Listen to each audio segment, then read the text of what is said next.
Before we kick off today's video, please don't forget to hit that red subscribe button and ring that notification bell so you can find out when fresh, new Japan Guy content comes out.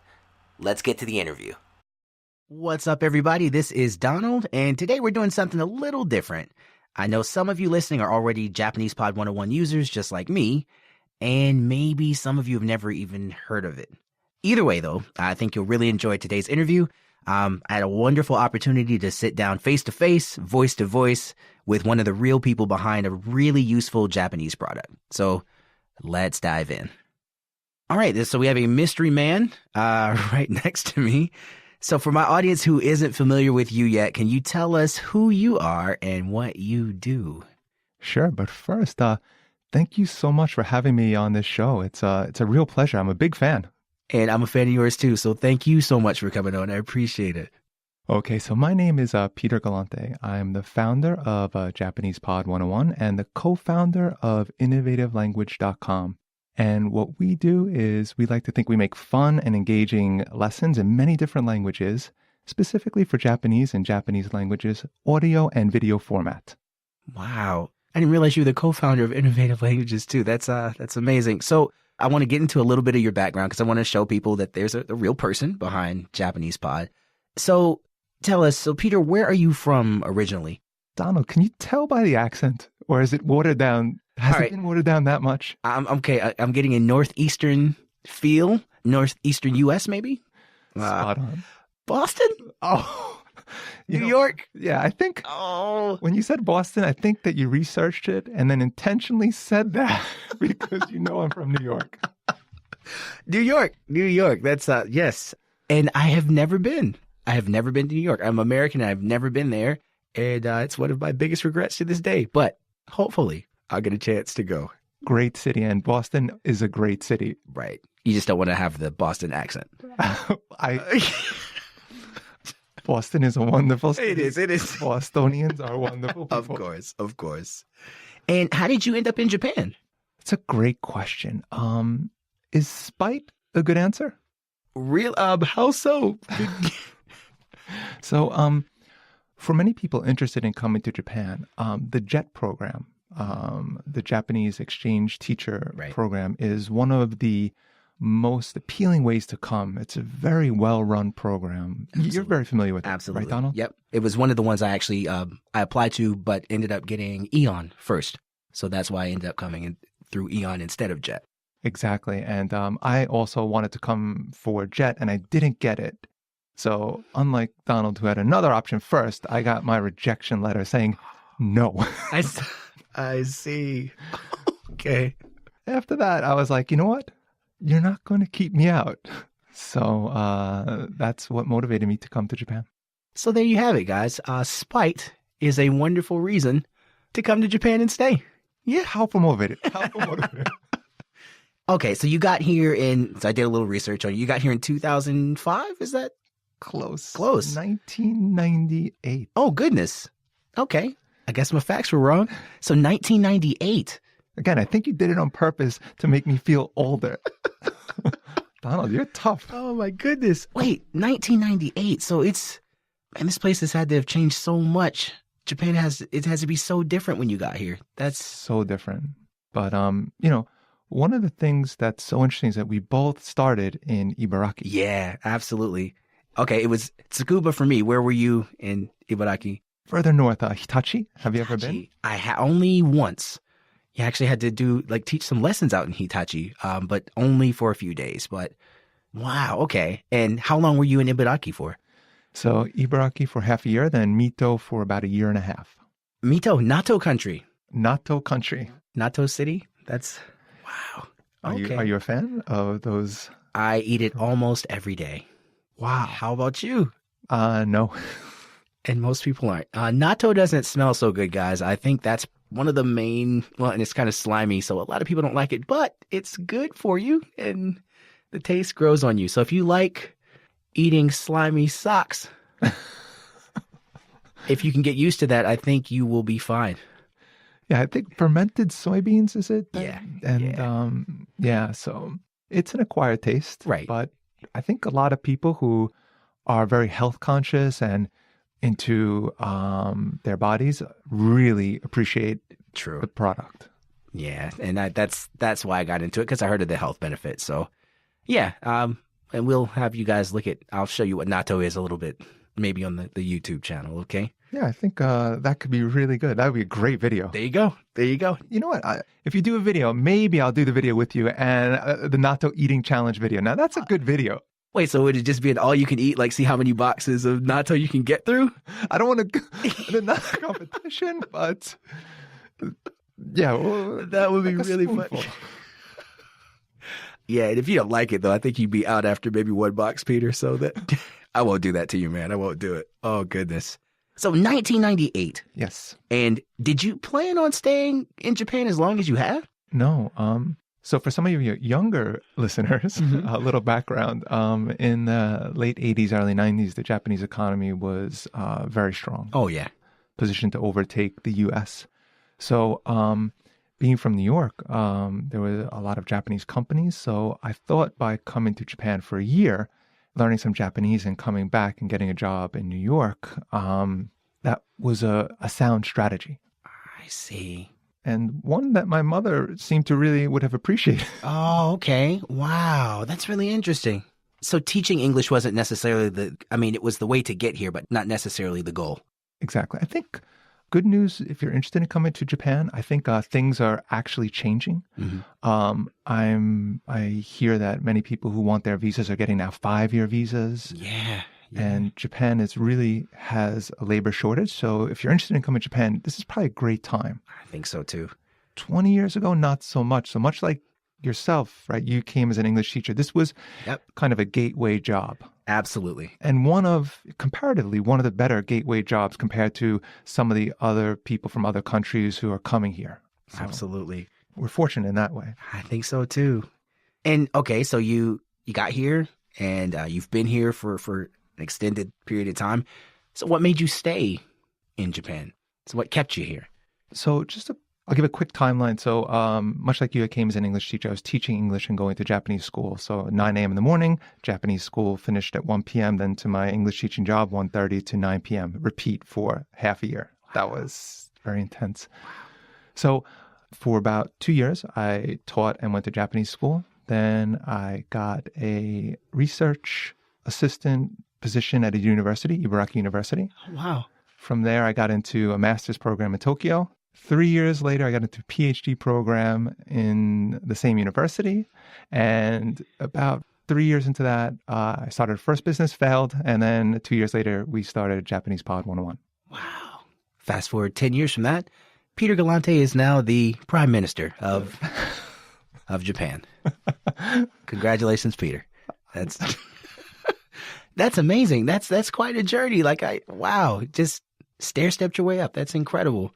Yeah. Well, much like yourself, I've been following your website and the content you've been making for a while. And, I'm so impressed. I think you've done some things that really helped ease other people's lives here. And when you make good content like you do, it's not only satisfying, but, it's appreciated. Man, well, thanks for checking them out. I really do appreciate that. And I definitely do my best. But like you, yeah, it's once you get here, it's just, you start by teaching, but it's a gateway to so many other things. And you see ways that you can help people, things that you can do, things that you're interested in. And you have that opportunity to go for it if you want to. And that's one of the beauties about living here, I think. Yeah. So completely with you there, man. That's amazing.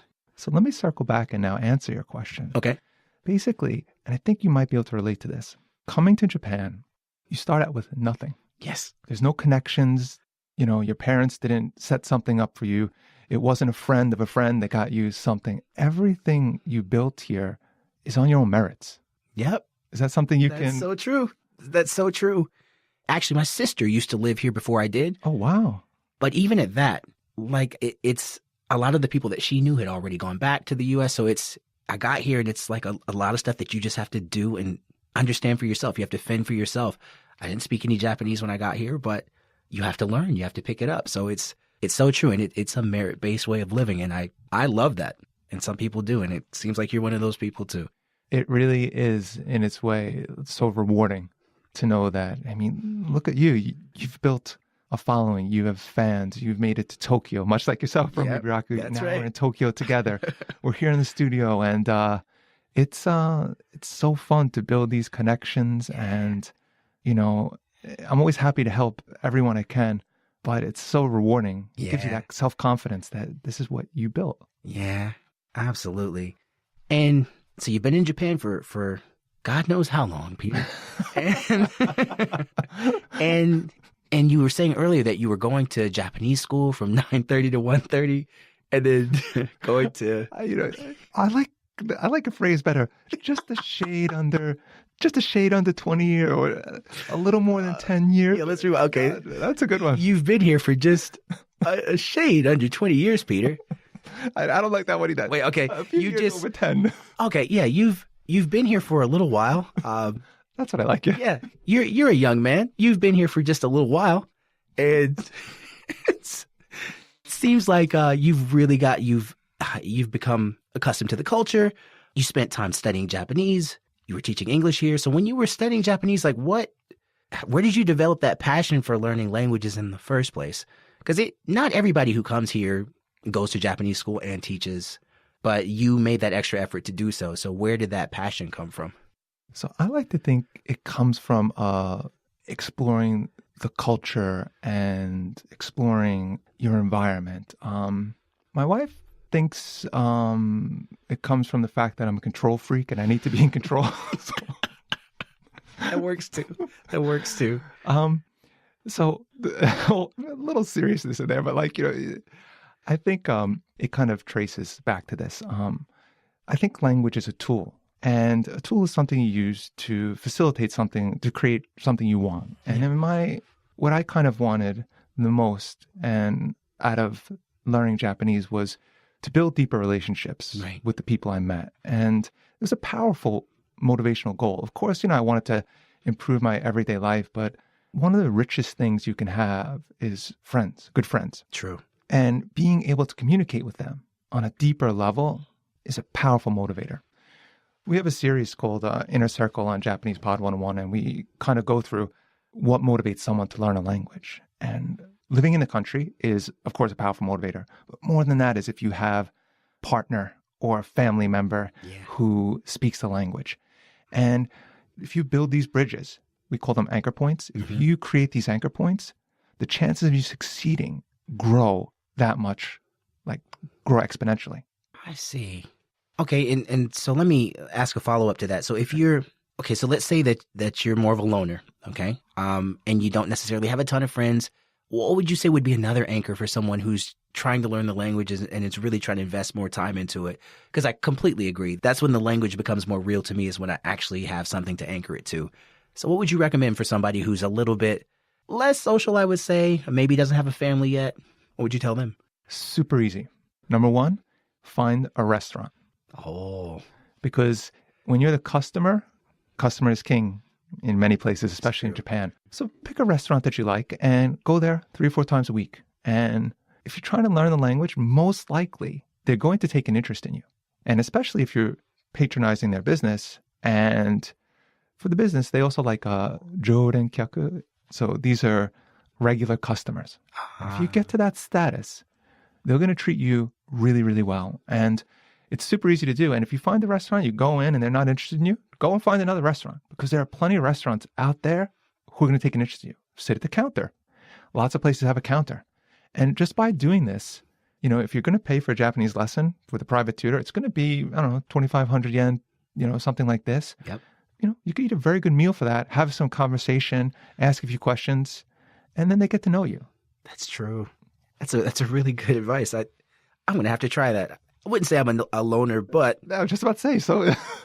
Donald, okay, maybe a little bit. Maybe I was trying to ask for myself, but... If you need a friend, come here, buddy. Come on. Oh, thanks, Peter. That's amazing advice. That's incredible. And you can... And I guess you can kind of feel that passion that you have for languages, and you can hear it even in the Japanese pod lessons, and that's what makes it so interesting. That's why I'm still a member to this day, because it's just something about your voice, and just you can tell.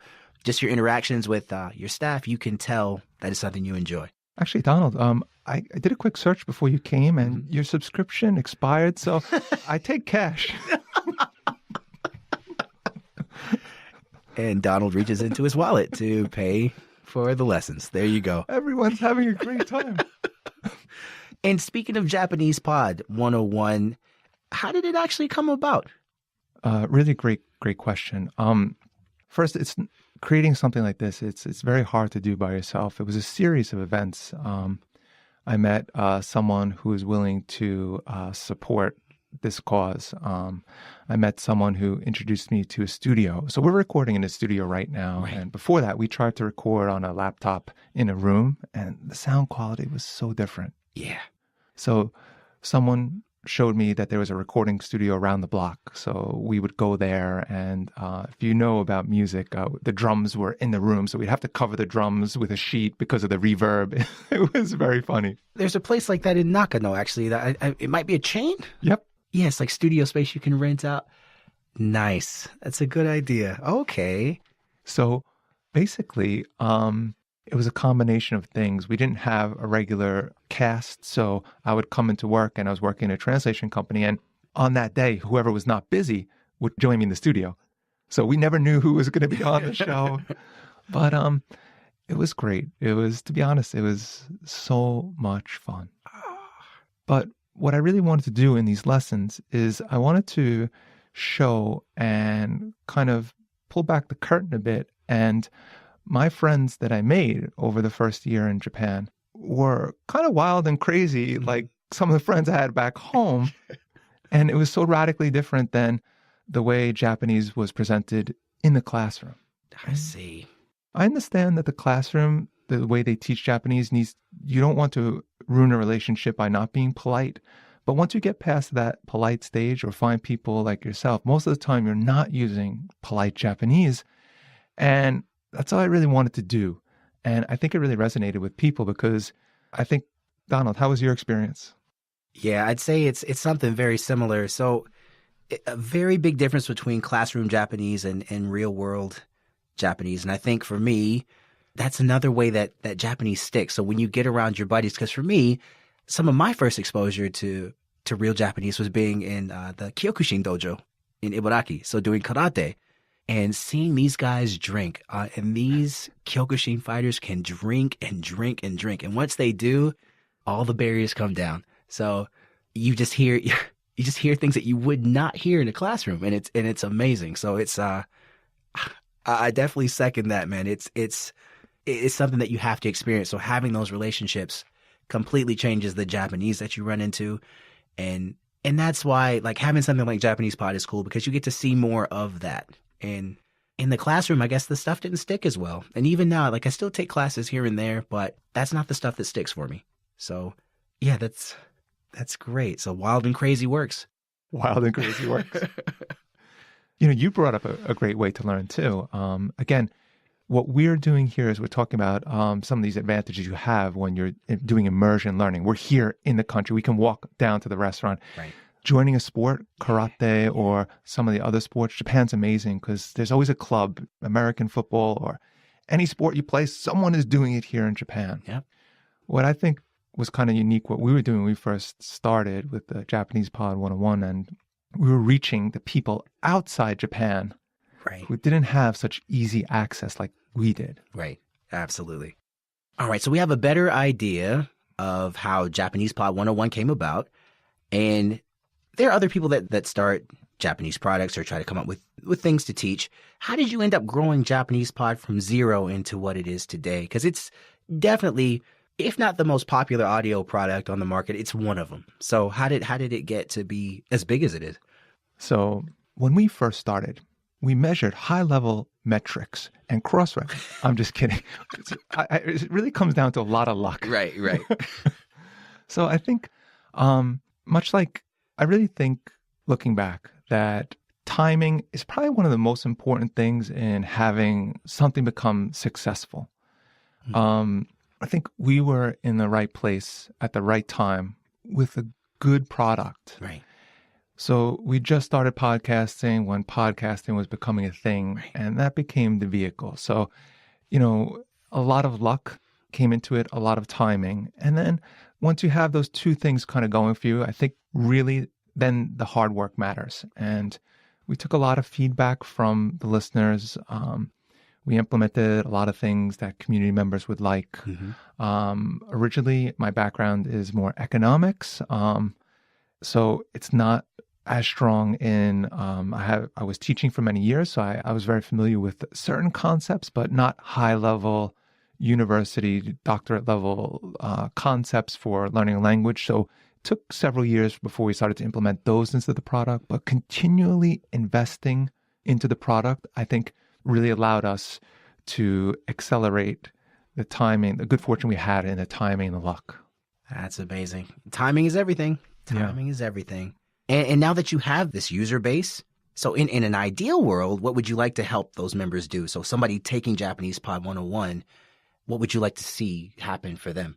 So I think we go back to these anchor points and the things we talk about. And a lot of it comes down to what you want out of the language. And we've been working very, very hard on addressing the different reasons why someone's learning a language. If you're learning for self-growth, which is a very popular reason to learn a language, then I think we're a very good fit. And I think our strength is that each lesson now, probably for 15 minutes that you're listening or 10 minutes you're listening to, there's probably about 10 to 15 man hours or people hours that went into that product, meaning pre-production, we're writing scripts, we're thinking about what to include in it. Then the recording time, we have the voice actors come in. And then after we have the post-production, we edit it down, we make it nice and clean, we make it very listenable. We take out a lot of the mouth noise and the clicks that just come from recording.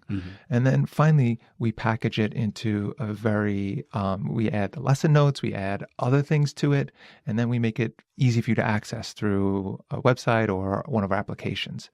So in a busy, busy world, you're getting the most out of the 10 minutes. If you only have 10 minutes to invest in studying a day, you can use flashcards, you can use different things. But I think we present a very strong package because you get the language, you get the culture, you get the behind the scenes. Absolutely. And now a lot of these academic ideas are reinforced. So you're actually practicing and kind of using the best of the tools out there in the most condensed format. Absolutely. So I think that's what makes us a compelling case. And another thing that I really enjoy about it, and I mentioned this to my audience before, is some of the real world applications. Like I remember, it's actually one of the lessons I like, is ordering a pizza. It's just something simple. It's so simple, but that's my favorite food. So it is, I would absolutely want to know how to do that if I'm in Japan. They have Domino's here. So I want to know how to order a pizza. It's things like that that you can listen to on the go and be able to connect it when you get home. So if I'm hungry when I get home from work, oh yeah, I learned this on Japanese Pod, so let me go ahead and order a pizza. I can tell what the crust is, I can tell my address, I can do those things, and now, because of Japanese Pod, I can order a pizza very easily. Simple stuff like that, but stuff that's very, very powerful.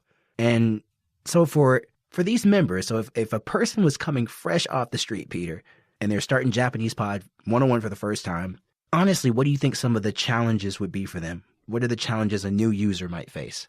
One of the biggest challenges we're facing right now is we've been doing this for 14 years. Our library is thousands of lessons. There are multiple teachers. Probably we've had 20 plus teachers, hundreds of voices. And some of the original stuff was course-based. So you start with lesson 1 and you're progressively taught. I think from what we understand, things are changing and people want to be able to access certain abilities without going in order. For example, if you're coming to Japan to travel, you might want to know how to order sushi. Right.